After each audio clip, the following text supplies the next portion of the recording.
Hi, ഇനി ഉണ്ടാക്കാൻ പോകുന്നത് ഒരു മോമോസിൻ്റെ ചട്നി കേട്ടോ. നമ്മൾ ഒരു മോമോസിന് വീഡിയോ ഇട്ടിട്ടുണ്ടായിരുന്നു. അപ്പം ചട്നിയൊക്കെ ചട്നിയിലാണ് മോമോസിന് ഉപ്പില്ലാത്ത കഞ്ഞി ഉണ്ടാക്കിയിട്ടാണ്.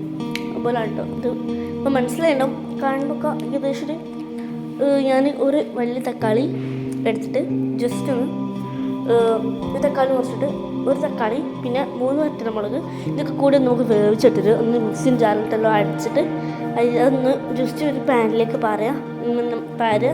നേരത്തുള്ള ആ ഒരു കുറച്ച് വെള്ളം കൂടി എടുക്കണ്ടോ.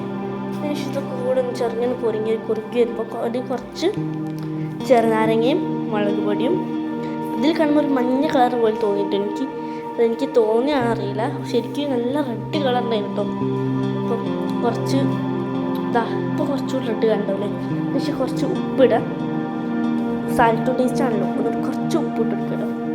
അതൊക്കെ കൂടി ഇതൊക്കെ ഒന്ന് മിക്സ് ആക്കിയിട്ട് നല്ലൊരു തത്തിക്കാൻ കേട്ടോ. നല്ല ഉപ്പ് ഞാൻ ജസ്റ്റ് പിന്നെന്താ പണി അതന്നെ നമ്മുടെ മീൻ പണി തിന്നേനെ. അടിപൊളി ടേസ്റ്റ് ആട്ടോ. ഞാൻ ഉണ്ടാക്കിയിട്ട് പറഞ്ഞാൽ കിട്ടില്ല ടേസ്റ്റാണ്. നമുക്ക് ഒന്ന് സ്റ്റീം ഉണ്ടാക്കി തന്നെ പിന്നെ കുറച്ചൊന്ന് ഫ്രൈ ചെയ്തിട്ടുണ്ടായിരുന്നു. അപ്പോൾ ബായ്.